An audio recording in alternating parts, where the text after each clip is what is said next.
அது என்ன பெந்தேகோஸ்தே பண்டிகை? அது என்ன பெந்தேகோஸ்தே பண்டிகை? பெந்தேகோஸ்தே அப்படின்னா என்ன அர்த்தம் அப்படின்னா 50வது நாள் அப்படின்னு அர்த்தம். என்னவா? 50வது நாள். அதுல இன்னொரு பண்டிகை இருக்கு, அரிப்பின் பண்டிகை அப்படின்னு சொல்றாங்க. என்ன பண்டிகையா? அரிப்பின் பண்டிகை. முழு இஸ்ரவேல் தேசத்தில் இருக்கான ஜனங்கள் பல இடங்களில் சிதறி இருந்தாங்க. அவங்க எல்லாரும் இந்த பெந்தேகோஸ்தே பண்டிகைக்கு எருசலேமுக்கு வர்றாங்க. எங்க வர்றாங்க?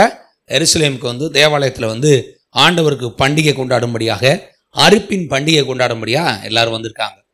இயேசுவின் சீசர்கள் 120 பேர் மேல் வீட்டு அறையிலே இதே நாளில் அவர்கள் கூடி ஜெபம் பண்றாங்க. அவங்க கூடி என்ன செய்றாங்க? ஜெபம் பண்றாங்க. அவர்கள் கூடி ஜெபிக்கும் பொழுது பரிசுத்த ஆவியானவர் இந்த பெந்தேகோஸ்தே என்னும் நாளில் இறங்கி வந்து அவர்கள் எல்லாரும் பரிசுத்த ஆவியினால நிரப்பினார். அவர்கள் பரிசுத்த ஆவியினால் நிரப்பப்பட்டு அந்நிய பாஷையில் என்ன செஞ்சாங்க? பேசினார்கள். இந்த அனுபவத்தை பெந்தேகோஸ்தே அனுபவம் அப்படின்னு சொல்றாங்க. என்ன அனுபவமா? பெந்தேகோஸ்தே. இன்னைக்கு சபைகளை கேட்பாங்க, நீங்க எந்த சர்ச்சுக்கு போறீங்க அப்படிம்பாங்க. நீங்க ஆர்சிக்கு போறீங்களா, சிஎஸ்ஐக்கு போறீங்களா, பெந்தேகோஸ்தேக்கு போறீங்களா அப்படின்னு சொல்லி நினைச்சுவாங்க, கேட்பாங்க. முதல்ல சுவிசேஷத்தை இந்தியாவுக்கு கொண்டு வந்தது யாரு? தோமா கொண்டு வந்தாரு.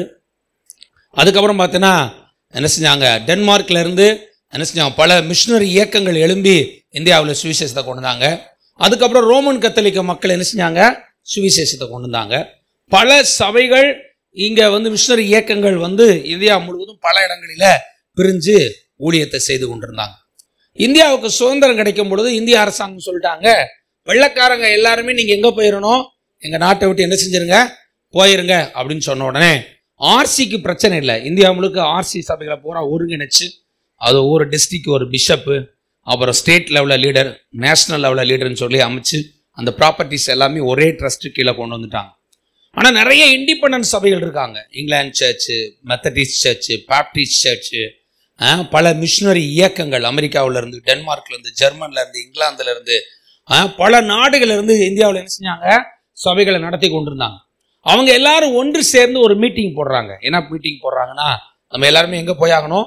நாட்டை விட்டு வெளியே போயாகணும். அதனால நம்மளுடைய எல்லா ப்ராப்பர்ட்டி சபைகள் எல்லாத்தையும் என்ன செய்வோம்? ஒருங்கிணைப்போம் அப்படின்னு ஒருங்கிணைச்சு மொத்த சபைகளை ரெண்டா பிரிச்சாங்க. மொத்த சபைகளை ரெண்டா பிரிச்சாங்க. அதுக்கு ஒரு பேர் வச்சாங்க. என்ன பேர் வச்சாங்கன்னா, வட இந்திய திருச்சபைகள், தென்னிந்திய திருச்சபைகள்னு பேர் வச்சாங்க. எல்லா இண்டிபெண்டன்ட் சபைகளும் ஒரு கொடைக்கு கீழே இறங்கியாச்சு வந்து. இப்போ இதுக்கும் லீடர்ஷிப் கொடுத்தா, டிஸ்ட்ரிக்ட் லெவல்ல பிஷப்பு, ஸ்டேட் லெவல்ல மாடரேட்டர் அப்படின்னு சொல்லி நிறைய லீடர்ஷிப் கொடுத்து ஆர்சி சர்ச்சு, அந்த தென்னிந்திய திருச்சபை தான் என்னது? Church of South India, CSI திருச்சபை அப்படின்னு இந்த ரெண்டு இயக்கங்கள் ஓடிக்கிட்டு இருக்கு. இந்த சிஎஸ்ஐ திருச்சபையிலிருந்து ஒரு கூட்டம் எழும்புறாங்க. இவங்க எழும்பி என்ன சொல்றாங்க அப்படின்னா, பைபிள்ல போட்டிருக்கு, பரிசுத்த ஆவியை குறிச்சு போட்டிருக்கு, அந்நிய பாஷையை குறிச்சு போட்டிருக்கு, அபிஷேகத்தை குறிச்சு போட்டிருக்கு, ஆவியானவரை குறிச்சு போட்டிருக்கு, சுகமளிக்கிறது, தீர்க்க தரிசனம் இதெல்லாம் போட்டிருக்கு. இதெல்லாம் நீங்க என்ன செய்ய மாட்டேங்கிறீங்க? ஃபாலோ பண்ண மாட்டேங்கன்னு சொல்லி ஒரு கூட்டம் என்ன செஞ்சாங்க? அதுல இருந்து வெளியே எழும்பி கூடி ஜெபிக்க ஆரம்பிச்சாங்க. அவங்க பரிசுத்த ஆவியை பெற ஆரம்பிச்சாங்க. அந்நிய பாஷை என்ன செய்ய ஆரம்பிச்சாங்க? பேச ஆரம்பிச்சாங்க. அப்படி நிறைய சபைகள் முளைக்க ஆரம்பிச்சிச்சு. அந்த சபைகளுக்கு பேரு பெந்தேகோஸ்தே சபைகள். என்ன சபைகள்? பெந்தேகோஸ்தே சபைகள். இந்த பெந்தேகோஸ்தே சபைகள்ல பெந்தேகோஸ்தே சபைகள்ல ரெண்டு பிரிவு. என்ன பிரிவுனா, நகை போடுற பெந்தேகோஸ்தே, நகை போடாத பெந்தேகோஸ்தே. அல்லேலூயா. அதனால உங்களை பார்த்தோன்னே கேட்பாங்க, நீங்க எந்த சர்ச்சு அப்படின்னு கேட்பாங்க. நீங்க புரொட்டஸ்டன்டா அல்லது ஆர்சியா? பெந்தேகோஸ்தேம்பாங்க. நான் சொல்லுவேன், நாங்கள் புரொட்டஸ்டன்ட் தான், நாங்கள் வந்து பெந்தேகோஸ்தேவா அப்படின்னு சொன்ன மேலைங்களையும் பார்ப்பாங்க. ஏன்? இவங்கெல்லாம் நகை போடாத குரூப்புடா அப்படின்னு. அப்போ நான் சொல்லுவேன், இல்லை நாங்கள் நகை போடுற பெந்தேகோஸ்தே குரூப்பு. அப்படியா? சரி பரவாயில்ல அப்படின்னு சொல்லுவாங்க. ஏன் நம்மளை பார்த்தா அவங்க பெந்தேகோஸ்தேக்காரங்களா அப்படின்னு ஏன் நம்மளை கேட்குறாங்கன்னா, பெந்தேகோஸ்தே நாளில் நடந்த அனுபவத்தை நாம ஃபாலோ பண்றோம். அல்லேலூயா சொல்லுமா? அங்க என்ன அனுபவம் இருந்துச்சு? காத்திருந்து ஜெபம் பண்ணாங்க, ஆவியானவர் இறங்கி வந்தாரு, அபிஷேகத்தை பெற்றாங்க, அந்நிய பாஷை என்ன செஞ்சாங்க? பேசினாங்க, தீர்க்க தரிசனம் என்ன செஞ்சாங்க? உரைச்சாங்க. அதுக்கப்புறம் நோயை என்ன செய்றாங்க? சுகமாக்குறாங்க, பிசாசுகளை துரத்துறாங்க, சுவிசேஷத்தை அறிவிக்கிறாங்க, சபைகளை ஸ்தாபிக்கிறாங்க. இந்த அனுபவத்தை ஃபாலோ பண்றவங்களுக்கு பேர் என்னது? பெந்தேகோஸ்தே சபை. பக்கத்துல கையை பிடிச்சிருங்க. நீங்க எந்த கோஸ்தேன்னு கேளுங்க. அல்லேலூயா. நம்ம எல்லாம் பைபிள் படிக்கிற எல்லாருமே பெந்தேகோஸ்தே விசுவாசி தான். ஆமென் சொல்லுவோமா? சரி, கர்த்தர் உங்களை ஆசீர்வதிப்பாராக. சோ இன்னைக்கு உலகம் முழுக்க எல்லா திருச்சபையும் இதை ஒரு பண்டிகையா கொண்டாடுறாங்க. என்ன கொண்டாடுறாங்க? பண்டிகை. என்ன பண்டிகைனா பெண்டிகாஸ்டல் ஃபெஸ்டிவல், பெந்தேகோஸ்தே பண்டிகை. ஏன் இதை பண்டிகையா கொண்டாடுறாங்கன்னா, இன்றைக்கு தான் பரிசுத்த ஆவியானவர் பரலோகத்திலிருந்து இறங்கி வந்து எல்லா விசுவாசிலையும் நிரப்பினாரு. அதுக்கப்புறம் என்ன செஞ்சாரு? ஒவ்வொரு திருச்சபையிலும் எல்லா மக்களுக்கும் பரிசுத்தாவிங்கிற அனுபவத்தை ஆண்டவர் கொடுத்தாரு. முதல்ல பரிசுத்தாவி ஊற்றப்பட்ட நாள் பெந்தேகோஸ்தே நாள். ஆவியானவர் வந்த நாளை நாமெல்லாம் செலிப்ரேட் பண்றோம். இன்னைக்கு ஆவியானவரின் நாள், இன்னைக்கு அபிஷேகத்தின் நாள், இன்னைக்கு வரங்களை பெற்றுக்கொள்ற நாள், இன்னைக்கு வல்லமையின் நாள், இன்னைக்கு பெந்தேகோஸ்தே நாள். அல்லேலூயா சொல்லுவோமா? அல்லேலூயா. அதனால உங்களை பார்த்து யாராவது கேட்பாங்க, நீங்க எந்த கோஸ்தே அப்படிம்பாங்க. நாங்க முட்டை கோஸ்து சொல்லிடக்கூடாது. அல்லேலூயா. நம்ம என்ன கோஸ்தே? பெந்தேகோஸ்தே அப்படின்னு சொல்லுவோம். இது என்ன வார்த்தைன்னா எபிரேய வார்த்தை. என்ன வார்த்தை? இந்த எபிரேய வார்த்தையை பைபிள்ல அப்படியே போட்டாங்க. நிறைய வார்த்தை பார்த்தீங்கன்னா எபிரேய வார்த்தை அப்படியே போட்டிருக்காங்க பைபிள்ல. ஆமேன் அப்படியே போட்டாங்க. ஆக்சுவலா ஆமேனை தமிழ்ல மொழிபெயர்த்தா என்ன அர்த்தம்? அப்படியே ஆக கடவுள்னு அர்த்தம். அல்லேலூயா எபிரேய வார்த்தை அப்படியே தூக்கி போட்டாங்க. அல்லேலூயானா என்ன அர்த்தம்? பிரைஸ் டு காட், தேவனுக்கு என்ன செய்யட்டும்? துதி உண்டாகட்டும், அல்லது தேவனுக்கு மகிமை உண்டாகட்டும். அதே மாதிரி எந்த வார்த்தையும் போட்டாங்க? இந்த பெந்தேகோஸ்தேங்கிற வார்த்தையை என்ன செஞ்சாங்க? போட்டாங்க. இதுக்கு சரியான தமிழ் வார்த்தை சொல்லணும்னா அரிப்பின் பண்டிகையின் நாள். அல்லேலூயா சொல்லுமா? என்னன்னா அறுப்பின் பண்டிகை நாள்ல ஆவியானவர் அறுவடை செய்ய முடியாக, இந்த உலகத்துல எழுப்புதலை கொடுக்க முடியாக, ரட்சிப்பை கொடுக்க முடியாக ஆவியானவர் ஊற்றப்பட்ட நாள். கரங்க தட்டி பரிசுத்த ஆவியானவருக்கு ஒரு நன்றி சொல்லுவோம். ஆவியானவரே, இந்த பெந்தேகோஸ்தே நாளிலே நீர் இந்த பூமிக்கு இறங்கி வந்ததுக்காக ஸ்தோத்திரம். அதுக்கு முன்னாடி பரிசுத்த ஆவி இல்லையா? இருந்துச்சு. சிம்சோன் மேல இறங்கினார்னு பைபிள்ல போட்டிருக்கு. பாராக் மேல இறங்கினார், தபரால் மேல இறங்கினார், தாவீதுக்குள்ள பரிசுத்த ஆவியானவர் இருந்தார், தீர்க்கதரிசிகளுக்குள்ள இருந்தாரு. அங்க மோசே நாட்டுல பார்க்கிறோம் 6 லட்சம் பேர் இருக்காங்க. 6 லட்சம் பேர்ல ஒரு 70 பேர் மேல மட்டும் என்ன செஞ்சாரா? ஆவியானவர் இறங்கினார். எல்லாருக்கும் இந்த அனுபவம் கிடையாது. ஆனால் புதிய ஏற்பாட்டு நாட்கள்ல இயேசு சொன்னாரு, நான் போய் ஒரு தேற்றரவாளனை உங்களுக்கு அனுப்புவேன், அவர் வந்து உங்களை சகல சத்தியத்துக்குள்ளே வழி நடத்துவாரு. தேற்றரவாளன் என்ன அர்த்தம்னா, என்னை போல ஒரு நபரை உங்களுக்கு அனுப்புவேன், அவர் வந்து உங்களை நிரப்பி உங்களுக்குள்ளாய் வாசம் பண்ணி நான் உங்களுக்கு சொன்ன எல்லாவற்றையும் நினைப்பூட்டி இந்த ஆவியானவர் வைராக்கியத்தோடு வாஞ்சை வைராக்கியத்தோடு உங்களுக்கு என்ன செய்வாரு? செயல்படுவார், பேசுவார், வழி நடத்துவார்னு சொன்னாரு. ஆவியானவர் வந்த நாள் பெந்தேகோஸ்தே நாள். அப்ப இன்னைக்கு புதிய ஏற்பாட்டுல என்ன சொல்றார் ஆண்டவரு? இந்த அனுபவம் நம்ம எல்லாருக்கும் உண்டா. என்ன ஒண்ணு? எல்லாருக்கும். எப்படிபடி? ஒரு ஆள் 2 ஆள் கிடையாது. எல்லாருமே என்ன செய்யணும்? பரிசுத்த ஆவியை பெற்றுக்கொள்ளணும். சபைக்கு வர்றீங்க, முதல்ல மனம் திரும்பணும். என்ன செய்யணுமா? மனம் திரும்பணும். பாவங்களை அறிக்கை செஞ்சு ஆண்டவர்ட்ட என்ன செய்யணும்? மனம் திரும்பணும். 2வது என்ன செய்யணும்? ரட்சிக்கப்படணும். என்ன செய்யணும்? ரட்சிக்கப்படணும் அர்த்தம் பாவத்திலிருந்து ரட்சிப்பு. பல வழிபாடுகள் இருந்து வந்திருப்போம், அவைகள்லாம் விட்டு விட்டு இயேசுவை மாத்திரம் என்ன செய்யணும்? வணங்கணும். 3வது என்ன செய்யணும்? ஞானஸ்தானம் பெற்றுக்கொள்ள வேண்டும்.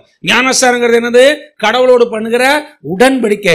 4வது என்னன்னா பரிசுத்த ஆவிங்கிற இந்த அனுபவத்தை பெற்றுக்கொள்ள வேண்டும். சபையின் உபதேசம். அப்ப சபைக்கு வர்ற ஒவ்வொரு விசுவாசிகளும் தேவனுடைய பிள்ளைகளும் இந்த பரிசுத்த ஆவியின் அபிஷேகத்தை நாம் என்ன செய்யணுமா? பெற்றுக்கொள்ள வேண்டும். அல்லேலூயா. இப்ப பெந்தேகோஸ்தே நாள் வந்தது. 120 சீசர்கள் இருக்காங்க. அங்க இயேசுவின் தாயாகிய மரியாள் இருக்காங்க. இயேசுவோட சீசர்கள் 12-11 பேர் இருக்காங்க. மற்ற சீசர்கள் எல்லாரும் சேர்ந்து மொத்தமா ஒரு 120 பேர் 10 நாள் மேல் வீட்டு அறையில ஜெபம் பண்றாங்க. 50வது நாள் வந்துச்சு. 50வது நாள் என்ன அர்த்தம்? பெந்தேகோஸ்தே நாள். இயேசு கிறிஸ்து சிலுவையில இருந்து என்ன செஞ்சாரா? உயிர் தெழுந்து 40 நாள் என்ன செஞ்சாரு? காட்சி கொடுத்தாரு. 40வது நாள் பரலோகத்துக்கு போயிட்டாரு. அடுத்த ஒரு 10 நாள் இயேசு கிறிஸ்து உயிர் தெழுந்து 50வது நாளில மேல் வீட்டறையில 10 நாள் அவங்க என்ன செய்றாங்க? காத்திருந்து ஆண்டவர் நோக்கி ஜெபம் பண்றாங்க. அந்த 10வது நாள் நிறைவில இயேசு கிறிஸ்து உயிர் தெழுந்து 50வது நாள் நிறைவில பெந்தேகோஸ்தே பண்டிகை நாளில அறுவடை நாளில ஆவியானவர் அவர்களை நிரப்பினார். ஆமென் சொல்லுவோமா?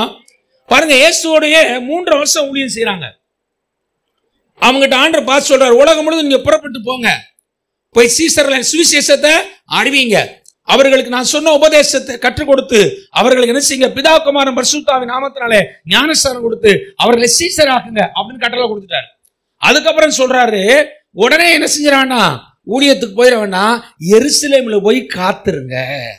எங்க போய் காத்துருங்க? எருசலேம்ல போய் காத்துருங்க. பிதாவின் வாக்குத்தத்தத்தை பெற்று கொண்டுட்டு அதுக்கப்புறம் ஊழியத்துக்கு போங்க. இயேசுவை விட ஒரு ஆள் இந்த உலகத்துல ஊழிய அனுபவத்தை கொடுக்க முடியுமா? ஆனா அவரே சொல்றாரு, என்னதான் என் ஊழிய அனுபவத்தை நீ என்கிட்ட பெற்றுக்கொண்டா கூட பரிசுத்தாவின் அபிஷேகத்தை பெறாம ஊழியத்துக்கு போயிடாத, போய் காத்துரு அப்படின்ற. அல்லேலூயா சொல்லுமா? அவங்க போய் மேல் வீட்டாரில் உட்காடுறாங்க. மேல் வீட்டாரில் உட்காந்து ஜெபம் பண்றாங்க, ஆண்டவரே பரிசுத்த ஆவியை கொடுங்க, பிதாவின் வாக்குத்தத்தத்தை கொடுங்க, ஆவியானவரே எங்களை நிரப்புங்கன்னு சொல்லி 10 நாள் மேல் வீட்டாரில் ஜெபிக்கிறாங்க. அல்லேலூயா சொல்லுமா? 10 நாள் ஜெபிக்கிற சாதாரண விஷயமா? சொல்லுங்க பாப்போம். சாதாரணமாக 10 நாள் ஜெபிக்க முடியுமா? ஒரு தம்பிகிட்ட கேட்டேன், தம்பி எவ்வளோ நேரம் ஜெபம் பண்ண? 10 நிமிஷம் ஜெபிக்க முடியல பாஸ்டர். எவ்வளோ நேரம் அவனால் ஜெபிக்க முடியல? உட்காந்து 10 நிமிஷம் உட்காந்து ஜெபம் பண்ண முடியல. 10 நிமிஷத்துக்குள்ள எங்கெங்கயோ மனசுல வருது, கடகடன்னு ஜெபம் பண்ணி முடிச்சு ஓடிடுறான். இங்க பாருங்க, 10 நாள் உட்காந்து ஜெபிக்கிறாங்க. 10 நாள் உட்காந்து ஜெபிக்கும் பொழுது ஆவியானவர் அவர்களை நிரப்பி இந்த அனுபவத்தை அவர்களுக்கு கொடுத்தார். உங்களுக்கு ஆண்டவர் சொல்றார், திருச்சபைக்கு வர்றீங்க, திருச்சபைக்கு வர்ற திருச்சபையின் மக்கள் ஒவ்வொருத்தருமே இந்த அனுபவத்தை வாஞ்சிக்கணும். ஆண்டவர் எனக்கு என்ன செய்யுங்க, பரிசுத்த ஆவி என்ன செய்யுங்க கொடுங்க, பரிசுத்த ஆவியின் அபிஷேகத்தை எனக்கு என்ன செய்யுங்க கொடுங்க, இந்த அனுபவத்தை நான் என்ன செய்யணும், பெற்றுக்கொள்ளணும் சொல்லி நீங்க கேட்கும் பொழுதுதான் ஆவியானவர் உங்களுக்கு என்ன செய்வாரு, கொடுப்பார். இந்த பரிசுத்த ஆவியான ஒரு மனுஷன் மேல இறங்கும் பொழுது இதுல 2 அனுபவம் இருக்கு. ஒன்னு உள்ள இருக்க ஆவியானவர், இன்னொன்னு வெளியே வந்து நிரப்புற ஆவியானவர். உள்ள இருக்க ஆவியானவர் என்ன அர்த்தம்னா, என்னைக்கு இயேசு கிறிஸ்துவ உங்க சொந்த ரட்சகரா ஏற்றுக்கொண்டீங்களோ அன்னைக்கே உனக்குள்ள ஆவியானவர் வந்துட்டாரு, நீ ரட்சிக்கப்பட்டுட்ட, மனம் திரும்பிட்ட, ஆண்டோடைய பிள்ளையா மாறிட்ட, நீ பரலோகத்துக்கு போயிருவ. அல்லேலூயா சொல்லுமா? வெளியே வர்ற ஆவியானவர் யாருன்னா, இது வந்து அபிஷேகம். பைபிள் இங்கிலீஷ் பைபிள் அருமையா போட்டிருக்கு. அப்போஸ்தலர் 1:8 when the holy spirit comes upon you, ஓ மேல பரிசுத்த ஆவி வரும் பொழுது you will receive the power, தேவனுடைய வல்லமையை என்ன செய்வ, பெற்றுக்கொள்வ. ஓ மேல ஆவியானவர் இறங்கி வரணும். ஆமென் சொல்லுமா? அப்ப இந்த 2 அனுபவம், உள்ள இருக்க ஆவியானவர், அப்புறம் என்னது, நிரப்பப்படுற ஆவியானவர். இந்த நிரப்பப்படுற ஆவியானுடைய பிரச்சனை வரும் பொழுது அந்நிய பாஷையில பேச ஆரம்பிச்சிருவீங்க. இயேசு ஏற்றுக்கொண்டேன், ரட்சிக்கப்பட்டேன், சர்ச்சுக்கு போனேன். சர்ச்சுக்கு போனா எங்க சபையில் இருக்க வாலிப பசங்களாம் இடப்பட்ட நாள்ல கூடி ஜெபம் பண்ணுவாங்க. அங்க போய் பார்த்தா இன்னைக்கு வாலிப பசங்க ஜெபம் இருக்காங்க. எனக்கு ரொம்ப சந்தோஷம், பரவாயில்ல யூத் ப்ரேயர் இருக்கு, நம்ம போய் என்ன செய்வோம், யூத் ப்ரேயர்ல அட்டன் பண்ணுவோம். அப்படின்னு சைக்கிள் எடுத்துட்டு வாமா சர்ச்சுக்கு போய் சைக்கிளை ருப்பாடிட்டு உள்ள போய் பின்னாடி உட்காந்து பார்த்தா ஒரு 4 பசங்க உட்காந்துருக்காங்க. உட்காந்து பார்த்தீங்கன்னா அவங்க என்ன செஞ்சிருக்காங்க, அந்நிய பாஷையில ஜெபம் பண்ணிருக்காங்க. அங்காட்டு ரீபா டா டா டா டா டா டா டா. நான் அப்படியே தூரமா நின்று பார்த்தேன். என்ன நல்லா தானே பேசிட்டு இருந்தாங்க, நம்ம கூட நல்லா பேசுவாங்களே, நல்லா பாட்டெல்லாம் பாடுவாங்களே, என்ன தமிழ்ல தானே பேசுறாங்க, இன்னும் வேற ஏதோ ஒரு பாஷையில் இல்லை, யாரும் நாயுடுவா ஏதாவது என்ன செய்றாங்க, தெலுங்கு எதுவும் பேசுறாங்களா, இல்லை சௌராஷ்டிரா பாஷையில ஏதாவது பேசிட்டு இருக்காங்க, என்ன பாஷையில பேசிட்டு இருக்காங்க தெரியலையே. அப்படியே உத்து பார்த்தேன், இது நமக்கு என்ன செய்யாது, செட் ஆகாது, இவங்க என்னமோ பண்ணிட்டு இருக்காங்க. சைக்கிள் எடுத்துட்டு மறுபடியும் போயிட்டேன், வீட்டுக்கு போயிட்டேன். அப்பாடி இது நமக்கு செட் ஆகுறான். அப்புறம் சாயந்தரமா போன் பண்ணாங்க, ஜெயபாலு எங்கப்பா இருக்க அப்படின்னு சொல்லிட்டு. வீட்டில் இருக்க, வாப்பா அப்படின்னாங்க. என்ன விஷயம்னா, இல்லை நம்மளாம் கூடி ஜெபம் பண்ணுவோம் அப்படின்னாங்க. நான் சொன்னேன், ஜெபமா வேணாண்டா, நீங்க ஒழுங்கா ஜெபம் பண்ண மாட்டீங்க, நீங்க கூடுனாலே என்னதான் ஜெபம் பண்ணுவீங்க, என்னட்டியாவது ரீட்டா ராட்டா ராட்டான்னு இருப்பீங்க, நமக்கு என்ன செய்யாது. இல்லை இல்லை நான் ஞாயிற்றுக்கிழமை வர்றேனே, யூத் ப்ரேயருக்கு எனக்கு வர்றதுக்கு டைம் செட் ஆகாது அப்படின்னு போகல. இங்க பைபிள்ல போட்டிருக்கு, பெந்தேகோஸ்து நாள்ல அவங்க கூடி வந்த பொழுது அவர்களெல்லாம் பரிசுத்த ஆவியினால் நிரப்பப்பட்டு ஆவியானவர் தங்களுக்கு தந்தருள வரத்தின்படியே வெவ்வேறு பாஷைகளை பேச தொடங்கினார்கள். அங்க பேசுறவங்க பூரா யாரா, கல்தேயர்கள், ஒரே லாங்குவேஜ். அங்க 17 தேசத்து மக்கள் வந்திருக்காங்க. இவங்க போடுற அந்த கூப்பாடை கேட்டு வந்து வேடிக்கை பார்க்க வந்துட்டாங்க. யாரா அவங்க கூப்பாடு போட்டு என்னமோ பாஷையில பேசிட்டேன். வந்து உத்து பார்த்தா ஒருத்தன் தமிழ்ல பேசிட்டு இருக்கான், ஒருத்தன் இங்கிலீஷ்ல பேசிட்டு இருக்கான், ஒருத்தன் மலையாளத்துல பேசிட்டு இருக்கான், ஒருத்தன் என்ன செய்யறான் ஜெர்மன்ல பேசுறான், ஒருத்தன் லத்தீன்ல பேசுறான். என்னடா இவங்க எல்லாம் கல்தேயர்கள் தானே, இவங்க என்ன நம்ம ஒவ்வொருத்தருடைய லாங்குவேஜ்ல என்ன செய்யறாங்க, ஆண்டோட நாமத்தை துதிச்சுட்டு இருக்காங்க அப்படின்னு ஒரு கூட்டம். இன்னொரு கூட்டம் பார்த்தாங்க, அஜ்ஜோ காலைல 9 மணிக்கே தண்ணி அடிச்சுட்டாங்க போல. 9 மணிக்கு என்ன செஞ்சாங்க போல, தண்ணி அடிச்சுட்டு என்ன செய்யறாங்க, ஏதோ உளறிட்டு இருக்காங்க, குடிகார கூட்டம் மாதிரி தெரியுது அப்படின்னு இன்னொரு கூட்டம். இதுல நான் ஒரு கூட்டம் பார்த்தேன், இவங்க என்னடா பைத்தியக்கார மாதிரி என்னமோ பண்ணிட்டு இருக்காங்க, சர்ச்சுக்கு வந்தம்மா பாட்டை பாடி நல்லவரே வல்லவரே அற்புதமானவரே அதிசயமானவரே, மகிமையானவரே அப்படின்னு சொல்றதை விட்டுட்டு இவங்க என்ன செஞ்சுட்டு இருக்காங்க, இப்படி உட்காந்து அந்நிய பாஷையில பேசிட்டு இருக்காங்களே அப்படின்னு நான் என்ன செஞ்சேன், அந்த நாட்டில் என்ன செஞ்சுட்டு இருந்தேன், நினைச்சுக்கிட்டு இருந்தேன். இப்போ இவங்க எப்படி பார்த்துட்டு இருக்காங்க, சபைக்கு வந்தாச்சு, சர்ச்சில் பார்த்தா இங்கிட்டு ஒரு ஆள் இருப்பார், இங்கிட்டு ஒரு ஆள் இருப்பார், நல்லா பாட்டு பாடிட்டு இருப்பாங்க, ஆராதிப்பேன் நான் ஆராதிப்பேன், நமக்கு சந்தோஷமா இருக்கும் பாடிட்டு இருப்பேன். கொஞ்ச நேரம் கழிச்சு பார்த்தா அபிஷேகத்தை நிரம்ப ஆரம்பிச்சுருவாங்க. இங்கிட்டு இருக்க ஒரு ஆள் என்ன செய்வார், அங்கிட்டு இருக்க ஒரு ஆள் என்ன செய்வார், நான் நடுவில் மாட்டிக்கிடுவேன். ஆகா ஆடா, இங்கிட்ட ஒரு பைத்தியம் இருக்கு, இங்கிட்ட ஒரு பைத்தியம் இருக்கு, போல ரெண்டு நடுவில் நம்ம மாட்டிக்கிட்டோம், இவன் என்ன பண்றாங்கன்னு தெரியல, இன்னும் பாட்டு நிரப்பிக்கிட்டு இருக்காங்க. அங்கிருந்து அவரு பயர் பயர் பவர் பவர்ன்றாரு, ஒன்றும் புரியலையே. இப்படியே கொஞ்ச நாள் ஓடிட்டு இருந்துச்சு. ஒரு நாள் ஒரு வசனத்தை வாசிச்சேன், அந்த வசனம் என் வாழ்க்கையில மாற்றத்தை உண்டாக்குச்சு. எடுத்து வாசிங்க, யோவான் எழுதின சுவிசேஷ புஸ்தகம் 3ஆம் அதிகாரம் 5ஆம் வசனம் வாசிங்க. இயேசு பிரதியுத்தரமாக, ஒருவன் ஜலத்தினாலும் ஆவியினாலும் பிறவாவிட்டால் தேவனுடைய ராஜ்யத்திலே பிரவேசிக்க மாட்டான் என்று மெய்யாகவே மெய்யாகவே உனக்கு சொல்லுகிறேன். ஒருவன் ஜலத்தினாலும் ஆவியினாலும் மறுபடியும் பிறவாவிட்டால் தேவனுடைய ராஜ்யமாகிய பரலோகத்திலே அவன் பிரவேசிக்க மாட்டான் என்று மெய்யாகவே மெய்யாகவே உனக்கு சொல்லுகிறேன். இது யார்கிட்ட சொன்னது சொல்லுங்க? நிக்கதோமுட்ட இயேசு சொல்றார். இந்த வசனத்தை படிச்ச உடனே இது என்னடா இப்படி போட்டிருக்கு, சர்ச்சுக்கு வந்தா பரலோகம் போயிடலான்னாங்க, சர்ச்சுக்கு வந்தா என்ன செஞ்சிடலாம், ஆசீர்வாதம் கிடைச்சிருந்தாங்க. இங்க என்ன இயேசுனார் இப்படி சொல்லிட்டு இருக்காரு, ஜலத்தினாலும் ஆவினாலும் மறுபடியும் பிறக்கலைன்னா பரலோக ராஜ்யத்தை என்ன செய்ய முடியாதான், பிரவேசிக்க மாட்டான்னு போட்டிருக்கு. எங்க பாஸ்டர் கேட்டேன், பாஸ்டருக்கு என்ன அர்த்தம் கேட்டேன். ஜலத்தினால பிறக்கிறதுனா ஞானஸ்தானப்பா, ஆவினால பிறக்கிறதுனா பரிசுத்தாவியை பெற்றுக்கொள்றதுப்பான்னாரு. நான் பார்த்தேன் ரெண்டுல எது ரொம்ப ஈஸி, ஜலத்துல மூழ்கிறதா ரொம்ப ஈஸி. நான் சொன்னேன் முதல்ல ஞானஸ்தானம் கொடுத்துருங்க அப்படின்னு. முதல்ல என்ன செஞ்சுருங்க, ஞானஸ்தானம் கொடுத்துருங்கண்ணே. அவர் சொன்னார், தம்பி உடனேலாம் நாங்கள் ஞானஸ்தானம் கொடுக்க மாட்டோம், நீங்கள் கொஞ்ச நாள் சர்ச்சுக்கு வந்துகிட்டு இருக்கீங்க, கிறிஸ்தவ குடும்பம் தான், பிரச்சனை இல்லை. ஆனால் நாங்கள் சர்ச்சில் அனௌன்ஸ் பண்ணி கொஞ்சம் டீம்லாம் சேர்ந்த பிறகு 5 பேர் 10 பேர் மொத்தமாக சேர்ந்து ஞானஸ்தானம் கொடுப்போம் அப்படின்ட்டாங்க. நான் சொன்னேன், ஏசுனார் அதுங்களையும் வந்துட்டாருன்னா நான் பரலோகத்துக்கு போக முடியாது. ஏன்னா இங்கே பைபிளில் போட்டிருக்கே என்ன செய்ய முடியாது, ஜலத்தினாலும் ஆவியினாலும் பரவாயில்ட்டா தேவன் ராஜ்யத்தை பிரவேசிக்க மாட்டான்னு போட்டிருக்கேன். நீங்க ஞானஸ்தானம் கொடுக்காம நீங்க பரலோகம் போயிருக்க, 4 நரகத்துக்கு போயிருவேன்னு. உடனே எங்க பாஸ்டர் சொன்னாரு, என்கிட்ட சொல்லாம ஏசுனார் என்ன செய்ய மாட்டாரு, வரமாட்டாரு, அதனால ஒன்றும் பிரச்சனை இல்லை, வெயிட் பண்ணுப்பான்ட்டு. சரி ரைட்டு, ஞானஸ்தானம் ஓகே ஆயிடுச்சு, எப்பனாலும் நம்ம கொடுத்துருவாரு. அடுத்த பாயிண்ட் என்னது, ஆவியினால பறக்கணும். நான் சொன்னேன், பாஸ்டர் எனக்கு பரிசுத்தாவியை கொடுங்க அப்படின்னு. அவர் சொன்னார், நானும் அவனுக்கு கொடுக்க முடியாதுப்பா, நீ ஜெபம் பண்ணு, உனக்கு ஆண்டவர் கொடுப்பாரு அப்படின்ட்டு. நீ ஜெபம் பண்ணு, உனக்கு என்ன செய்வாரு, ஆண்டவர் கொடுப்பாரு. எப்படி ஜெபம் பண்றதுன்னு, போய் ஒரு 3/4 மணி நேரம் ஜெபம் பண்ணு, ஆண்டவரே எனக்கு பரிசுத்தாவியை தாங்கன்னு கேளு, உனக்கு கொடுத்துருவாரு.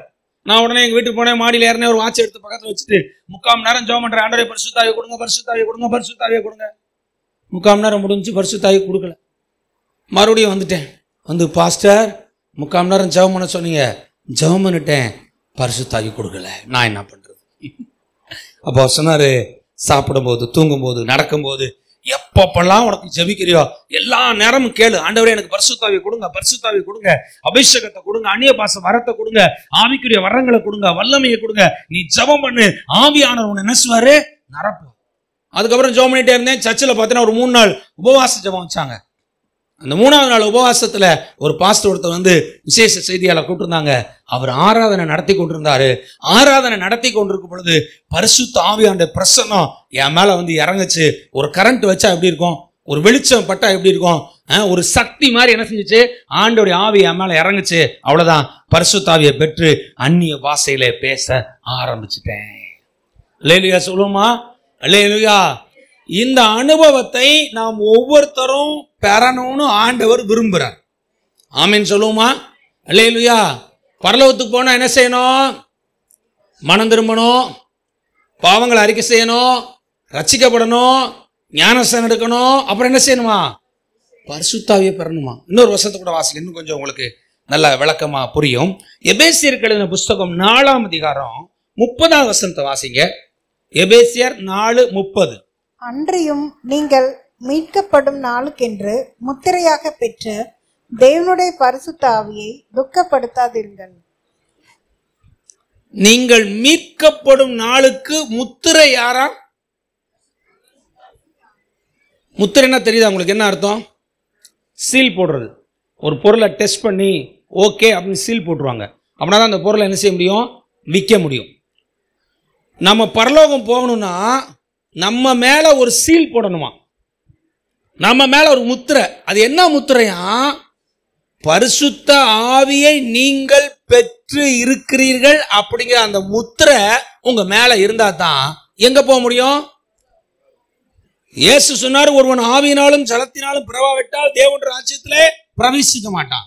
இங்க பவுல் சொல்றான், நீங்கள் மீட்கப்படும் நாளுக்கென்று முத்திரையாய் பெற்ற நீ மீட்கப்படணும் அப்படின்னா என்ன செய்யணுமா? பரிசுத்த ஆவியானதை பெற்றுக்கொண்டேங்கிற முத்திரையை நீ என்ன செய்யணும்? பெற்றுக்கொள்ள வேண்டும். இல்லையா சொல்லுவோமா? ஒவ்வொருத்தருக்கும் ஆவியானவர் வித்தியாசமா கொடுக்குறாரு. பாருங்க, கொர்நேலிய வீட்டில் போய் பாருங்க, பேதுரு போறான். அன்னைக்கு தான் பூரா புது விசுவாசிகள், புது மக்கள் உள்ள உட்காந்துருக்காங்க. அவன் போய் பிரசங்கம் பண்றான், பிரசங்கத்தை கேட்கிறாங்க. உடனே அவங்க இயேசு என்ன செய்யறாங்க?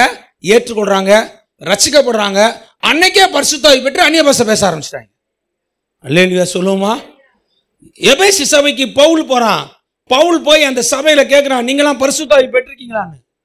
அந்த சபையார் சொல்றாங்க, பரிசுத்த ஆவியா? அப்படி ஒண்ணு இருக்குன்னு நாங்க என்ன செஞ்சதில்ல, கேள்விப்பட்டதே இல்லையே. உடனே என்ன செய்யறான் பவுல்? என்ன செய்யறான்? அவர்களுக்காக ஜெபம் பண்றான். சபைக்காக ஜெபிக்கும் பொழுது அவர்கள் எல்லாம் பரிசுத்த ஆவி பெற்று அந்நிய பாஷை பேசி தீர்க்க தரிசனம் உரைத்தார்கள். அல்லேலூயா சொல்லுமா? அப்ப இந்த பெந்தேகோஸ்தே நாள் அனுபவத்தை நம்முடைய அனுபவமாய் மாற்ற வேண்டும். ஒரு பெரிய தேவ மனுஷன் சொல்றாரு, 7 வருஷம் நான் ஜெபம் பண்ணேன் பரிசுத்த ஆவிக்காகன்றார். எத்தனை வருஷமா? ஒரே ஜெபம் தான் 7 வருஷம். என்ன கேட்கிறாரு? ஆண்டவரே எனக்கு என்ன செய்யுங்க? ஒரு சிலருக்கு 1 மாசத்துல ஆண்டவர் கொடுத்துறாரு, 2 மாசத்துல பெற்றுக்கொள்றாங்க. ஒரு சிலருக்கு எவ்வளவு நாள் ஆகுது? 7 வருஷம் என்ன செய்யுது ஆகுது. நான் சொல்லுவேன், நீங்கள் உண்மையாய் வாஞ்சையோடு தாகத்தோடு ஆண்டவர்கிட்ட பரிசுத்த ஆவியை கேட்டீங்கன்னா அவர் உங்களை தன்னுடைய பரிசுத்த ஆவியினாலே நிச்சயமாய் தேவன் நிரப்புவார். அல்லேலூயா சொல்லுமா? அப்ப இந்த பெந்தேகோஸ்தே அனுபவத்துல இந்த பரிசுத்த ஆவியை என்ன செய்யறோம்? நாம் என்ன செய்யணுமா? பெற்றுக்கொள்ளணும். மத்தேயு சுவிசேஷ புஸ்தகம் 3ஆம் அதிகாரம் 11ஆம் வசனம் வாசிங்க. மனம் திரும்புதலுக்கென்று நான் ஜலத்தினால் உங்களுக்கு ஞானஸ்தானம் கொடுக்கிறேன். எனக்கு பின் வருகிறவரோ என்னிலும் வல்லவராய் இருக்கிறார். அவருடைய பாதரட்சைகளை சுமக்கிறதற்கு நான் பாத்திரன் அல்ல. அவர் பரிசுத்த ஆவியினாலும் அக்கினியினாலும் உங்களுக்கு ஞானஸ்தானம் கொடுப்பார். பாருங்க, இங்க யோவான் சொல்றான், எனக்கு பின்னாடி ஒருத்தர் வர்றாரு. அவர் யாரு? இயேசு. நான் உங்களுக்கு ஜலத்தினால ஞானஸ்தானம் கொடுத்துக்கிட்டு இருக்கேன். எனக்கு பின்னாடி ஒருத்தர் வர்றாரு, அவர் இயேசு. அவர் உங்களுக்கு ஞானஸ்தானம் கொடுப்பாரு. அவர் உங்களுக்கு எப்படி ஞானஸ்தானம் கொடுப்பாராம்? பரிசுத்த ஆவியினாலும் அக்கினினாலும் உங்களுக்கு ஞானஸ்நானம் கொடுப்பாரு. அல்லேலூயா சொல்லுவோமா? அப்ப ஆவியானவர் பாருங்க நம்மளை நிரப்புறதுக்கு ஆயத்தமா இருக்காரு. ஆவியினால, அபிஷேகத்தினால, வல்லமையினால, அக்கினியினால தேவனுடைய ஆவியானவர் உங்களையும் என்னையும் நிரப்பி அவருடைய பலத்தினால இடை கட்டி தேவ ஆவியானவர் நம்மை பயன்படுத்துறதுக்கு ஆயத்தமா இருக்கிறார். ஆதி திருச்சபையில இருந்த பெரிய எழுப்புதலுக்கான விஷயம் என்னன்னா, எல்லாருமே பரிசுத்த ஆவி பெற்றிருந்தாங்க. அதனால பார்த்தா வீடுகள் தோறும் ஜெபம் நடந்துச்சு. வீடுகள் தோறும் ஜனங்க ரட்சிக்கப்பட்டாங்க. பைபிள்ல போட்டுக்கு ரட்சிக்கப்படுகிறவர்களை அனுதினமும் சபைகளை சேர்த்து கொண்டு வந்தார்கள். டெய்லி ஜனங்க ரட்சிக்கப்பட்டாங்க. டெய்லி ஞானஸ்நானம். சபை என்ன செஞ்சிச்சு? வளர்ந்து பெருகுச்சு. காரணம்னா விசுவாசிகள் அத்தனை பேரும் இந்த பரிசுத்தாவின் அனுபவத்தை பெற்றுக்கொண்டாங்க. கரங்கள் தட்டி ஆண்டவர் நாமத்தை மகிமைப்படுத்துவோமா? எல்லாரும் வலதை உயர்த்தி ஜெபம் பண்ணுங்க. இயேசுவின் நாமத்தினாலே சொல்லுங்க, எங்கள் திருச்சபையை சொல்லுங்க, எங்களை இந்த பெந்தேகோஸ்தே நாளிலே சொல்லுங்க, பரிசுத்த ஆவியானவரே எங்களை நிரப்புவீராக. உம்முடைய ஆவியினாலும் உம்முடைய வல்லமையினாலும் உம்முடைய அபிஷேகத்தினாலும் கர்த்தருடைய ஆவியானவர் எங்களை நிரப்பி எங்களை ஆளுகை செய்து எங்களை உம்முடைய வல்லமையினாலே நிரப்பும்படியாக இயேசுவின் நாமத்தினாலே ஜெபிக்கிறோம் பிதாவே. அல்லேலூயா. மார்க் எழுதின சுவிசேஷ புஸ்தகம் 1ஆம் அதிகாரம் 8ஆம் வசனம் வாசிங்க. நான் ஜலத்தினால் உங்களுக்கு ஞானஸ்தானம் கொடுக்கிறேன். அவரோ பரிசுத்த ஆவியினால் உங்களுக்கு ஞானஸ்தானம் கொடுப்பார். அவரோ பரிசுத்த ஆவியினாலே உங்களுக்கு ஞானஸ்தானம் கொடுப்பார் என்றான். போதும். பாருங்க, ஆண்டவர் எப்படி நமக்கு ஞானஸ்தானம் கொடுக்க விரும்புறாராம்? சொல்லுங்க. பரிசுத்த ஆவினால். ஞானஸ்தானம் என்னது? ஒரு ஆளை பிடிச்சு கவனிங்க. இங்க பாருங்க, ஞானஸ்தானம் என்னது? தண்ணி இருக்கும், கடல்லையோ ஆற்றுலையோ அல்லது தொட்டிலையோ ஒரு ஆளை என்ன செய்வோம்? வர வச்சு, இயேசுவை ஏற்றுக்கொள்றியா? பாவங்களை அறிக்கை செஞ்சிட்டியா? உன் பாவத்தில் ஆண்டவர் மன்னிச்சுட்டாருங்க, பாவ மன்னிப்பு நிச்சயம் இருக்கா, யாரும் கட்டாயப்படுத்தாம மனப்பூர்வமா இயேசுவை ஏற்றுக்கொள்றியா, உன் குல தெய்வமா ஏற்றுக்கொள்றியா அப்படின்னு கேட்கிறோம். கேட்டு முடிச்சக்கப்புறம் என்ன செய்றோம், பிதா குமாரன் பரிசுத்தாவின் நாமத்தில் உனக்கு ஞானஸ்தானம் கொடுக்குறேன். அந்த நபரை தண்ணிக்குள்ள ஃபுல்லா முக்கி வெளியே எடுக்கிறோம். இதுதான் ஞானஸ்தானம். இங்க ஆண்டவர் என்ன சொல்றாரு, பரிசுத்த ஆவியினாலும் அக்கினியினாலும் நான் உனக்கு ஞானஸ்தானம் கொடுப்பேன்றார். இல்லையா சொல்லுவோமா? அப்படின்னு அர்த்தம் ஆவிக்குள்ளாய் மூழ்கிற அனுபவம், பரிசுத்தாவின் அக்கினிக்குள்ளாய் மூழ்கிற அனுபவம், பரிசுத்தாவின் அபிஷேகத்தினால் நிரப்பப்படுகிற இந்த அனுபவத்தை ஆண்டவர் நம்ம ஒவ்வொருத்தருக்கும் தர ஆயத்தமா இருக்கார். இல்லையா சொல்லுவோமா? நிறைய சபைகள்ல இந்த உபதேசத்தை என்ன செய்ய மாட்டாங்க, பிரசங்கிக்கவோ பிராக்டிஸ் பண்ணவோ மாட்டாங்க. மெயினா இதை யாரு அதிகமா பிராக்டிஸ் பண்றா, பெந்தேகோஸ்தே சபைகள் தான் நினைச்சுவாங்க அதிகமா பிராக்டிஸ் பண்ணுவாங்க. நான் கோயம்புத்தூர்ல ஒரு பைபிள் காலேஜில் படிச்சுக்கிட்டு இருந்தேன். இப்போ பார்த்தீங்கன்னா கம்பத்துல இருந்து பிஷப் ஞானப்பிரகாஷ்னு ஒரு ஐயா அங்கே உள்ள வர்றாரு. ஸ்பெஷல் கெஸ்ட்டாக அவரை கூப்பிட்டுருக்காங்க. நாங்களாம் ஸ்டூடெண்ட் அங்கே உட்காந்துருக்கோம். அவர் உள்ள வந்தோடனே நாங்களாம் பார்த்தோம், இந்த ஆளை யாரா உள்ள விட்டது அப்படின்னு. ஏன்னா அவர் அங்கே இங்கெல்லாம் போட்டு என்ன செய்யறாரு, இவர் என்ன சொல்ல போறாரு தெரியலையே, எந்த முறையின்படி இவர் நடத்த போறான்னு தெரியல. மைக்க காயில கொடுத்து பாட்டு ஆறாவது நடத்த ஆரம்பிச்சா பெந்தேகோஸ்தே தோத்து போயிடும். இல்லையா சொல்லுமா? பாட்டை பாடி துதிச்சு ஆராதனை பண்ணி ஆவில் நிறைஞ்ச அந்நிய பாஷை பேசி நான் பார்த்தேன், பிஷப்னா இவர் ஒருத்தர் தான்டா பிஷப் தமிழ்நாட்டிலே அப்படின்னு. இல்லையா சொல்லுமா? இல்லையா? ஏன்னா அபிஷேகம் பெற்று ஆவியில் நிரம்பி அந்நிய பாஷை பேசுற ஒரே பிஷப் யார் தான்? அப்புறம் ரொம்ப நாள் கழிச்சு ஊழிய ஆரம்பிச்சதுக்கு அப்புறம் அந்த ஐயாவை நம்ம என்ன செய்யணும், நம்ம சர்ச்சுக்கு என்ன செய்யணும், கூப்பிடன்னு சொல்லி கன்வென்ஷன் வச்சு என்ன செஞ்சோம், சபையில கூப்பிட்டோம். அவருடைய பாட்டை நீங்க உலகம் முழுக்க சபைகளை பாடிக்கிட்டு இருக்காங்க. என் நம்பிக்கை உமக்கு ஸ்தோத்திரம், உம்மால் ஆகாத காரியம் ஒன்றுமில்லை, மறவார் மறவார், நிறைய பாடல்கள் அன்னைச்சாரு அவர் மூலம் ஆண்டவர் கொடுத்திருக்காரு. இந்த அனுபவத்தை ஒவ்வொரு திருச்சபையும் ஒவ்வொரு ஊழியர்களும் ஒவ்வொரு விசுவாசிகளும் நாம பெற்றுக்கொள்ள ஆரம்பிச்சிட்டோம்னா, நாம் ஜெபிக்கும் பொழுது பிசாசு ஓடும், நாம் ஜெபிக்கும் பொழுது நோய்கள் சுகமாகும், நாம் ஜெபிக்கும் பொழுது அற்புதங்கள் அடையாளம் நடக்கும், நாம் ஜெபிக்கும் பொழுது தேவனுடைய வல்லமை நம்ம மூலமாய் வெளிப்படும், நாம் ஜெபிக்கும் பொழுது எழுப்புதல் உண்டாகும், நாம் ஜெபிக்கும் பொழுது திரளான ஜனங்கள் இயேசுவை ஏற்றுக்கொள்வார்கள். லேலியா சொல்லுமா? அப்போஸ்தலர் 10:38 வாசிங்க. நசரேயனாகிய இயேசுவை தேவன் பரிசுத்த ஆவியினாலும் வல்லமையினாலும் அபிஷேகம் பண்ணினார். தேவன் அவருடனே கூட இருந்தபடியினாலே அவர் நன்மை செய்கிறவராயும் பிசாசின் வல்லமையில் அகப்பட்ட யாவரையும் குணமாக்குகிறவராயும் சுற்றி திரிந்தார். இங்க பாருங்க, நசரேயனாகிய இயேசுவை தேவன் எதுல நிரப்புறா? பரிசுத்த ஆவியினாலும் வல்லமையினாலும் அபிஷேகம் பண்ணினார். எங்க இயேசுவுக்கு கடவுள், அவரு இந்த உலகத்துல மனுஷனா வந்திருக்காரு. அவர் மனுஷனா இருந்து ஊழியம் செய்யும் பொழுது அவருக்கு என்ன வேணுமா? பரிசுத்த ஆவியினாலும் வல்லமையினாலும் அபிஷேகம் பண்ணப்பட்டார். தேவன் அவரோடு கூட இருந்தபடியினால் அவர் நன்மை செய்கிறவராகவும் பிசாசின் வல்லமையில் அகப்பட்ட யாவரையும் குணமாக்குறவராய் சுற்றி திரிந்தார். பிசாசின் வல்லமையில அகப்பட்டவங்களை விடுதலையாக்கணும்னா நமக்கு என்ன வல்லமை வேணும்? பரிசுத்த ஆவியின் வல்லமையும் பரிசுத்த ஆவியின் அபிஷேகமும் வேணும். இல்லையா? ஒரு தேவ மனுஷன் எழுதுறார் தன்னுடைய புஸ்தகத்துல, எதை பெற்றுக்கொண்டாலும் பெற்றுக்கொள்ளாவிட்டாலும் பரிசுத்த ஆவியை பெற்றுக்கொள். எதற்காக ஜெபிக்கிறியோ ஜெபிக்கலையோ பரிசுத்தாவின் அபிஷேகத்துக்காக ஜெபம் பண்ணு. எது உன் வாழ்க்கையில தேவையோ தேவையில்லையோ ஆவியானவர் உனக்கு தேவை, அதை தீவிரமாய் ஜெபம் பண்ணி இந்த அனுபவத்தை நீ பெற்றுக்கொள். பக்கத்துல கையை பிடிச்சு அவங்கள பார்த்து சொல்லுங்க, பரிசுத்த ஆவி பெற்றுட்டீங்களா? இன்னும் பெறலையா? இல்லை, பெறலைன்னா இன்னைக்கு பெறதுக்கு ஆயத்தமாங்க. விசுவாசத்தோட ஜெபம் பண்ணுங்க. ஆண்டவர் உங்களுக்கு இந்த அனுபவத்தை அவர் கொடுப்பார். கரங்களை தட்டி நன்றி பரிசுத்த ஆவியானவரே. எத்தனை பேருக்கு ஆசையா இருக்கே நான் பரிசுத்த ஆவி பெற்றுக்கொள்ளணும்னு சொல்லி? லேலுயா சொல்லுமா? நம்ம ஒவ்வொருத்தருமே பெற்றுக்கொள்ளணும். யோவான் எழுதின சுவிசேஷ புஸ்தகம் 4ஆம் அதிகாரம் 24ஆம் வசனம் வாசிங்க. தேவன் ஆவியாய் இருக்கிறார், அவரை தொழுது கொள்கிறவர்கள் ஆவியோடும் உண்மையோடும் அவரை தொழுது கொள்ள வேண்டும். ஆண்டவர் எப்படி இருக்காரா? ஆண்டவர் எப்படி இருக்காரு? ஆவியா இருக்காரு. அப்ப தேவனுக்கு ரூபம் கிடையாது. அவர் எப்படி இருக்காரு? ஆவியா இருக்காரு. அந்த ஆவியா இருக்கிற தேவனை ஆராதிக்கிற நாமும் நம்மளும் எதுல ஆராதிக்கணுமா? பரிசுத்த ஆவிக்குள்ளாய் நிரம்பி அவரை ஆராதிக்கணும். இந்த பரிசுத்த ஆவியை பெற்றுக்கொள்ளனா என்ன அர்த்தம்னா, தேவன் ஆவியா இருக்காரு, அந்த தேவன் உனக்குள் வருகிற அனுபவம். இல்லையா சொல்லுமா? புற மதஸ்தில் சொல்லுவாங்க சாமி இறங்கிருச்சும்பாங்க. என்ன செஞ்சிருச்சு?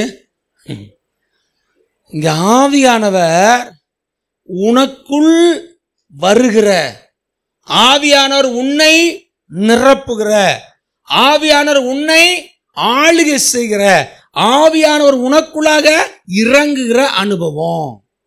பைபிள போட்டுக்கு கர்த்தருடைய ஆவியானவர் சிம்சோன் மேல் வந்து இறங்கினார். என்ன அர்த்தம்? அவன் இருக்கான், ஜெபம் பண்றான், அவன் மேல கடவுளுடைய அருள் வந்து இறங்குது. தேவனுடைய ஆவி இறங்கினோன்னு பாருங்க, சிங்கத்தை என்ன செய்யறான்? கிழிச்சு போடுறான். ஒரு கழுதையோட தாடை எலும்பு எடுத்து 1000 பேர் அடிச்சு கொண்டானா. எத்தனை பேரை? 300 நரியை பிடிச்சானா. ஒரு நரி நம்மளால பிடிக்க முடியாது, ஒரு நாயவே பிடிக்க முடியாது. 300 நரியை பிடிச்சி வால்ல நெருப்பை கட்டி காட்டு காமிச்சானா. அடேங்கப்பா. அந்த ஊர்ல பெரிய கோட்டைச்சவருக்கு வாசல் இருந்துச்சா, அந்த வாசலை உடைச்சு தோல்ல தூக்கி போட்டு நடந்து போயிட்டானா. புது கயிறை வாங்கி உடம்பு முழுக்க கட்டினாங்களா. அவன் மேல அபிஷேகம் இறங்கணும்னு எல்லா கயிறு செஞ்சான், தெரிச்சிருச்சு, அவ்வளோ முடிஞ்சு. தேவனுடைய ஆவியானவர் உன் மேல இறங்கிட்டா ஒருவன் 1000 பேரவையும் 2 பேரு 10,000 பேரை துரத்துவீங்க. லேலுயா சொல்லுமா? அபிஷேகம் பெற்ற 2 பேர் வீட்டில் இருந்தீங்கன்னா போதுங்க, 2 பேர் கையை கோர்த்து நீங்க ஆவி நிறந்து ஜெபம் பண்ண ஆரம்பிச்சீங்கன்னா உங்க முன்னாடி ஒரு பிசாசு நிக்க முடியாது, ஒரு செய்வனை நிக்க முடியாது, ஒரு மாந்திரிகை நிக்க முடியாது, ஒரு தடை நிக்க முடியாது, ஒரு வான மனத்துக்கு பொல்லாத ஆவி உங்க முன்னாடி நிக்க முடியாது. அத்தனை ஆண்டவர் அடிச்சு துரத்திடுவார். அல்லேலூயா சொல்லுமா? பலத்தினாலும் அல்ல, பராக்கிரமத்தினாலும் அல்ல, என்னுடைய ஆவியினால உங்களுக்கு என்ன செய்யும்? எல்லாம் ஆகும். அப்ப பாருங்க, இயேசுவை தேவன் பரிசுத்த ஆவியினாலோ வல்லமையினாலோ அபிஷேகம் பண்ணினார். ஆகவே பிசாசின் வல்லமையில் அகப்பட்ட யாவரையும் விடுதலை ஆக்கிறவராக, குணமாக்கிறவராக இயேசு சுற்றி தெரிந்தார். ஆண்டவர் உங்களை பார்த்து சொல்றாரு, உனக்கும் இந்த அனுபவம் வேணும். அல்லேலூயா சொல்லுமா? சீசர்கள் ஞானஸ்தானம் பெற்ற அபிஷேகம் பெற்றப்ப என்ன நடந்துச்சு? அவர்கள் எல்லாரும் ஒருமனப்பட்டு கூடியிருந்து ஜெபித்த பொழுது சடுதியாய் வானத்திறந்து ஒரு முடக்கம் உண்டாயிற்று, ஒரு காற்று உண்டாயிற்று. ஆவியானவர் அவர்கள் மேலே வந்து இறங்கினார். அவர்கள் எல்லாரும் பரிசுத்த ஆவியினால நிரப்பப்பட்டு ஆவியானவர் தங்களுக்கு தந்திருந்த வரத்தின்படியே பேச தொடங்கினார்கள். அவர்களுக்கு அக்கினிமயமான நாவுகள் காணப்பட்டது. அவங்க நாக்கு எப்படி இருந்துச்சா? பைபிள் என்ன போட்டிருக்கு? என்ன நாவா? அக்கினியா இருந்துச்சாம். சில ஜபிக்கும் போது எப்படி இருக்கும்? அக்கினியா இருக்கும். அக்கினியா ஜெபம் பண்ணுவாங்க. போன வாரத்தில் ஒரு குடும்ப முகாம் கிராமத்தில் நான் போயிருந்தேன். போயிட்டு நானும் ஒரு செய்தியாளரை கூட்டிகிட்டு போயிருந்தேன். அதில் ஒர்ஷிப் நான் எடுக்க சொல்லியிருந்தாங்க. ஒரு 20 நிமிஷம் நான் ஒர்ஷிப் எடுத்தேன். அப்புறம் அவங்க செய்தியாளர் 1 மணி நேரம் செய்தி கொடுத்தாங்க. மீட்டிங்லாம் முடிஞ்சதுக்கப்புறம் மறுநாள் அங்கே இருக்க என்னுடைய பிரதர் ஃபோன் பண்ணார். ஃபோன் பண்ணி அவர் சொன்னார், தம்பி ரொம்ப நாள் கழிச்சு இன்னைக்கு தான்ப்பா ஒரு நல்ல ஒரு ஆராதனை நான் அனுபவிச்சேன் அப்படின்னாரு. இல்லையா? 2வது சொன்னாரு, எனக்கு ரொம்ப நாளா மனசுல ஒரு போராட்டம் ஒரு மாதிரி கட்டு மாதிரி இருந்துச்சு. அந்த ஆராதனை நேரத்துல எல்லா கட்டும் உடைஞ்சு இப்ப நான் ஃப்ரீ ஆயிட்டேன், ரிலீஃப் ஆயிட்டேன், எனக்கு ரொம்ப நான் விடுதலையா உணர்றேன் அப்படின்னாரு. அல்லேலூயா சொல்லுமா? அல்லேலூயா. அவர் சொன்னாரு, ரொம்ப நாள் கழிச்சு தேவ பிரசன்னத்தை நான் இன்னைக்கு உணர்ந்தேன் அப்படின்னு சொன்னார். நான் சொல்லுவேன், நீங்கள் ஒவ்வொருத்தரும் இந்த பரிசுத்தாவின் அபிஷேகத்தை பெற்றுட்டீங்கன்னா, உங்களுக்குள்ள ஆவியானவர் வந்துட்டாருன்னா, உங்களுக்குள்ள இந்த தேவனுடைய வல்லமை வந்துச்சுன்னா, நீங்க கூடி ஜெபிக்கிற இடம் அசைய ஆரம்பிக்கும். அல்லேலூயா சொல்லுமா? உங்க குடும்பத்தில் ரட்சிக்கப்படாதவங்க ஒருத்தர் கூட இருக்க மாட்டாங்க. அத்தனை பேரையும் ஆண்டவர் தொடுவார்.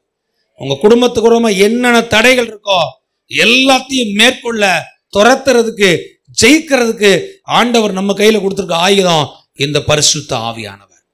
சரி, இந்த பரிசுத்த ஆவியை பெற்றுக்கொள்ள என்ன செய்ய வேண்டும்? 3 காரியத்தை சொல்லி முடிக்க நான் விரும்புறேன். முதல் காரியம், பரிசுத்த ஆவியை பெற்றுக்கொள்ள என்ன செய்ய வேண்டும்? பரிசுத்த ஆவியை பெற்றுக்கொள்றதுக்கு முதல் குறிப்பு என்னன்னா, நாம் பரிசுத்தமாய் மாற வேண்டும். அல்லேலூயா சொல்லுமா? இங்க தாவீது சொல்லும்போது சொல்றான், ஆண்டவரே உங்க சமூகத்தை விட்டு என்ன செஞ்சிடாதீங்க, தள்ளிடாதீங்க, உங்க பரிசுத்த ஆவியை என்னட்டு இருந்து என்ன செஞ்சிடாதீங்க, எடுத்துடாதீங்க அப்படின்னு சொல்றான். பரிசுத்தாவி பெற்றுக்கொள்றதுக்கு முன்பாக நாம் முதலாவது நம்மை சுத்திகரிக்க வேண்டும். இல்லையா சொல்லுவோமா? ஆண்டவர்கிட்ட நீங்க ஜெபிக்கணும். ஆண்டவரே கண்களை பரிசுத்தப்படுத்துங்க, நினைவை பரிசுத்தப்படுத்துங்க, இருதயத்தை பரிசுத்தப்படுத்துங்க, எண்ணங்களை பரிசுத்தப்படுத்துங்க. உங்களுக்கு பிரியமில்லாத எந்த ஒரு காரியம் என்கிட்ட இருந்தாலும் ஆண்டவரே அதை மன்னிச்சு உங்க ரத்தத்தினால என்னை கழுவி என்னை பரிசுத்தப்படுத்தி என்னை தூய்மையாக்கி ஆண்டவரே என்னை பரிசுத்தாவி பெற்றுக்கொள்வதற்கு என்னை தகுதிப்படுத்துங்க ஆண்டவரே. முதல் குறிப்பு. ஆமென் சொல்லுமா? ரெண்டாவது குறிப்பு என்ன அப்படின்னா, யோவான் எழுதின சுவிசேஷ புஸ்தகம் 7ஆம் அதிகாரம் 37ஆம் வசனம் வாசிங்க. பண்டிகையின் கடைசி நாளாகிய பிரதான நாளிலே இயேசு நின்று சத்தமிட்டு, ஒருவன் தாகமாய் இருந்தால் என்னிடத்தில் வந்து பானம் பண்ண கடவன். பாருங்க, ஆண்டவர் சொல்றாரு, ஒருவன் தாகமாய் இருந்தால் என்னிடத்திலே வந்து அவன் என்ன செய்ய கடவன். ரெண்டாவது பரிசுத்தாவி பெற்றுக்கொள்ள நமக்கு என்ன தேவைன்னா தாகம் வேண்டும். இல்லையா சொல்லுமா? தாகம்னா என்ன சொல்லுங்க? வாஞ்சை. வனாந்தரத்தில் நடந்து போறீங்க 1 மணி நேரம், இப்போ ரொம்ப தாகமாயிடுச்சு. இப்போ ஒரு ஸ்டெப்பு கூட நம்மளால் என்ன செய்ய முடியாது, எடுத்து வைக்க முடியாது. முதல்ல நமக்கு என்ன வேணும்? தண்ணி வேணும். அப்போ என்ன செய்வோம்? எல்லா ப்ரோக்ராமையும் ஸ்டாப் பண்ணிட்டு முதல்ல தண்ணியை தேடு, தண்ணியை எடு, அதை குடி, அதுக்கப்புறம் தான் எந்த வேலையும் செய்ய முடியும். ஸ்டாப் ஆயிடும். ஆகார் கூட பாருங்க, தன்னோட மகனை குடிக்க போறா, துருத்தியில கொஞ்சம் தண்ணியை கொண்டு போறா, தண்ணி காலியாச்சு. மகன் தாகம் தாகம் தாகம் தாகம் தாகம் கேட்டு சாக போற சூழ்நிலை போயிட்டான். மகன் சாகிறத என்னால என்ன செய்ய முடியாது, பார்க்க முடியாது. அவ உட்காந்து அழுகிறா. ஆண்டோடைய தூதன் வந்து தரிசனமாகி என்ன செய்ய, கண்களை திறக்கிறாரு, தண்ணி கிடைக்குது, தண்ணி எடுத்து பிள்ளைக்கு கொடுக்குறான். தாகம் வேணும். அதோட அர்த்தம் என்னன்னா, தண்ணி குடிக்காம என்னால ஒண்ணுமே செய்ய முடியாது அப்படிங்கிற ஸ்டேஜுக்கு நம்ம வர்றோம்ல. அதே மாதிரி இந்த பரிசுத்த ஆவியை பெற்றுக்கொள்ளாம நான் வேற எந்த வேலையும் பார்க்க மாட்டேன். பரிசுத்தாவியை பெற்றுக்கொள்ளாம நான் விடவே மாட்டேன். ஆண்டவரே என்ன பரிசுத்தாவினால நிரப்புங்க. ஏன வேணும் கேட்க கூடாது. ஒரு சிலர் கேட்பாங்க, பரிசுத்தாவி தாங்க ஆண்டவரே, தாங்க ஆண்டவரே, தாங்க, ஏன் தர மாட்டேங்கிறீங்க? அப்படி ஜெபம் பண்ணிட்டு இருக்க கூடாது. ஒரு சிலர் உண்மைன்னு ஜெபம் கொடுங்க, கொடுக்க விருப்பம்னா கொடுங்க, இல்லைன்னா பரவாயில்ல, உங்களுக்கு எப்போ கொடுக்க விருப்பமோ அப்போ கொடுங்க, எனக்கு ஒன்றும் பிரச்சனை இல்லை. ஹலோ, நம்ம எப்படி கேட்கணும் சொல்லுங்க? உயிர் போற மாதிரி கேட்கணும். அல்லேலூயா. முழங்கால் படிக்கிட்டு தைய தூக்கி ஜெபம் பண்ண ஆரம்பிச்சுன்னு என்ன செய்யணும்? ஆண்டவரே பரிசுத்தாவியை கொடுங்க. எனர்ஜி இருக்கிற வரைக்கும், பேலன்ஸ் இருக்கிற வரைக்கும் உண்மையா தாகத்தோட வாஞ்சையோட முழு பலத்தையும் செலவழிச்சு ஆண்டவரே என்ன பரிசுத்தாவினால நிரப்புங்க நிரப்புங்க நிரப்புங்க நிரப்புங்க. உங்க பரிசுத்தாவி பெற்றுக்கொண்ட வரைக்கும் அந்த இடத்தை விட்டு போக மாட்டேன், எனக்கு வேணாம் ஆண்டவரே. பைபிள்ல போட்டுருக்கு, நீங்க கேட்டீங்கன்னா அவர் நிச்சயம் கொடுப்பாராம். இல்லையா சொல்லுமா? எடுத்து வாசிங்க. லூக்கா எழுதின சுவிசேஷ புஸ்தகம் 11ஆம் அதிகாரம் 13ஆம் வசனம் வாசிங்க. லூக்கா 11:13. பொல்லாதவர்களாகிய நீங்கள் உங்கள் பிதாக்களுக்கு நல்ல ஈவுகளை கொடுக்க அறிந்திருக்கும் போது பரம பிதாவானவர் தம்மிடத்தில் வேண்டிக் கொள்கிறவர்களுக்கு பரிசுத்த ஆவியை கொடுப்பது அதிக நிச்சயம் அல்லவா என்றார். மூணாவது குறிப்பு, கேட்கிறவனுக்கு ஆண்டவர் கொடுக்க ஆயத்தமா இருக்காரு. முதல்ல பரிசுத்தமா இருக்கணும், ரெண்டாவது என்ன செய்யணும்? தாகத்தோட கேட்கணும். மூணாவது பாருங்க, கேட்கிற எவனுக்கும் ஆண்டவர் பரிசுத்த ஆவியை கொடுப்பது அதிக நிச்சயம் அல்லவா. பக்கத்தில் கையை பிடிச்சிருங்க. ஆண்டவர்கிட்ட பரிசுத்தாவின் அபிஷேகம் உங்களுக்கு வேணும்னு நல்லா கேளுங்க, சத்தமா கேளுங்க, தாகமா கேளுங்க, வாஞ்சையா கேளுங்க, பெற்றுக்கொள்ற வரைக்கும் கேளுங்க, கிடைக்கிற வரைக்கும் கேளுங்க, கிடைக்காம விடாதீங்க. அல்லேலூயா சொல்லுமா?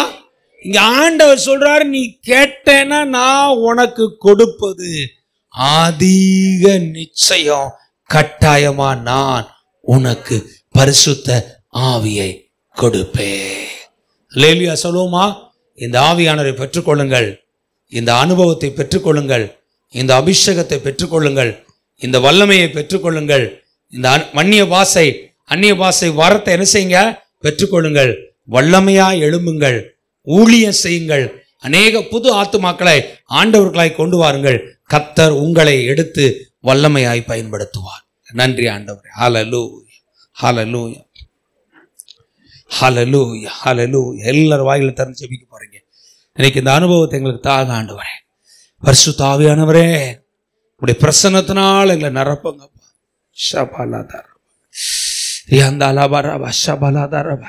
அபிஷேகம் பெற்றவங்க அப்படியே அந்நிய பாஷையில ஜெபம் பண்ண ஆரம்பிங்க. அபிஷேகம் பெறாதவங்க வாயை திறந்து கேளுங்க. ஆண்டவர் எனக்கு உங்க அபிஷேகம் வேணும்னு கேளுங்க. வாஞ்சியோட கேளுங்க. யாரையும் வேடிக்கை பார்க்காதீங்க. வாலிப பிள்ளைங்களா கண்ணை மூடி நல்ல வாயை திறந்து கடவுள்கிட்ட கேட்க ஆரம்பிங்க.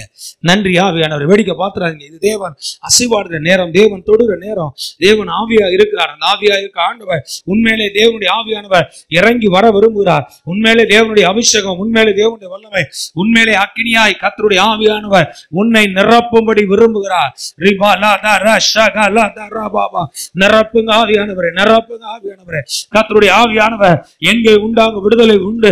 விடுதலை ஆவியானவரே, வல்லமையின் ஆவியானவரே, அக்கினிமயமான பரிசுத்த ஆவியானவரே, இந்த இடம் முழுவதும் ஆவி இறங்கட்டும். இந்த இடம் முழுவதும் வல்லமை இறங்கட்டும். இந்த இடம் முழுவதும் தேவனுடைய அபிஷேகம் ஒவ்வொருத்தர் மேலையும் இப்பொழுது பலமாய் நிரப்பப்படுவதாக. வாயை திறந்து சொல்லுங்க. ஆண்டவரே என்ன நிரப்புங்க, என்ன நிரப்புங்க, என்ன நிரப்புங்க, என்ன நிரப்புங்க, என்ன நிரப்புங்க. சொல்லுங்க. வாயை திறந்து சொல்லுங்க சத்தமா. ஓ ரபா லதா ரபா லபா. பெந்தேகோஸ்து நாளிலே கர்த்தருடைய ஆவியான பலத்த காற்று அடிக்கிற முழக்கம் போல சடதியாய் ஒரு முழக்கம் உண்டாகி, வானத்திலிருந்து ஒரு முழக்கம் உண்டாகி ஆவியானவர் அவர்கள் மேலே வந்து இறங்கினார். அவர்கள் எல்லாரும் பரிசுத்த ஆவியினாலே நிரப்பப்பட்டு, பரிசுத்த ஆவியினாலே நிரப்பப்பட்டு, ஆவியானவர் தங்களுக்கு தந்தரில்ல வரத்தின் வழியே வெவ்வேறு பாஷைகளிலே பேச தொடங்கினார்கள். தேவனுடைய ஆவியானவர் இப்பொழுது உண்மையில இறங்குகிறார். தேவனுடைய வல்லமை உண்மையில இறங்குகிறது. தேவனுடைய அபிஷேகம் உண்மையில இறங்குகிறது. கர்த்தருடைய தேவனுடைய ஆவியானவர் உன்னை நிரப்புகிறார். பெற்றுக்கொள்.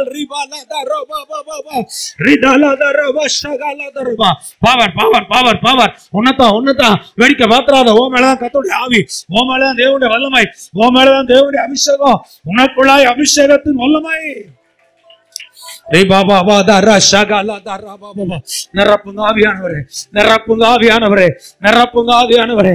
கர்த்தருடைய தேவனுடைய ஆவியானவர் என் மேல் இருக்கிறார்.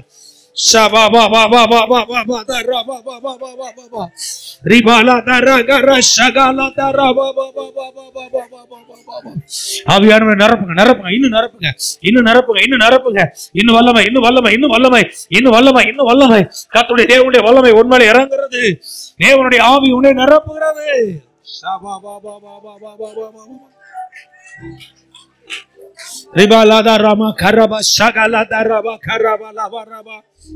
ஒவ்வொரு பிள்ளைகளுக்காக நான் ஜெபிக்கிறேன். லைவ்ல பார்த்து கொண்டிருக்க பிள்ளைகளுக்காக ஜெபிக்கிறேன். பரிசுத்த ஆவியானவர் இந்த பிள்ளைகளை ஒவ்வொருத்தரையும் வல்லமையாய் நிரப்பும்படி நான் ஜெபிக்கிறேன். பெந்தேகோஸ்து அனுபவத்தினாலே இந்த பிள்ளைகளை கர்த்தர் நிரப்புகிறார். ஒவ்வொருத்தரும் பரிசுத்த ஆவியை பெற்றுக்கொள்ள உதவி செய்யுங்க. நசரேயனாகிய இயேசுவை தேவன் பரிசுத்த ஆவியினாலும் வல்லமையினாலும் அபிஷேகம் பண்ணினார். இயேசு சொன்னார், இன்னும் சில நாளைக்குள்ளே நீங்கள் பரிசுத்த ஆவியினாலும் அக்கினியினாலும் ஞானஸ்நானம் பெறுவீர்கள். பிதாவின் வாக்குத்தத்தம் நிறைவேறும்படி எருசலேமில் போய் காத்திருங்க. அவர்கள் எல்லாரும் ஒருமனப்பட்டவர்களாய் தேவனுடைய சமூகத்திலே காத்திருந்த பொழுது பரிசுத்த ஆவியானவர்களை நிரப்பினார். வலதுகை வைத்து ஜெபம் பண்ணுங்க. ஆண்டவரே, இந்த அனுபவம் எனக்கு வேணும். உங்க பிரசன்னத்தினால் என்ன நிரப்புங்க. இந்த அனுபவத்தை நான் வாஞ்சிக்கிறேன். எனக்காக இந்த அனுபவத்தினால் என்ன நிரப்புங்க. பரிசுத்தாய் பெற்று ஒருவேளை சோர்ந்து போயிருந்தீங்கன்னா சொல்லுங்க. ஆவியானவரே, மங்கி மங்கி எரிகிற என்னை அக்கினியாய் மாற்றுங்க. அக்கினி தழலாய் மாற்றுங்க. ஆவியில இன்னும் என்னை அனலா மாற்றுங்க.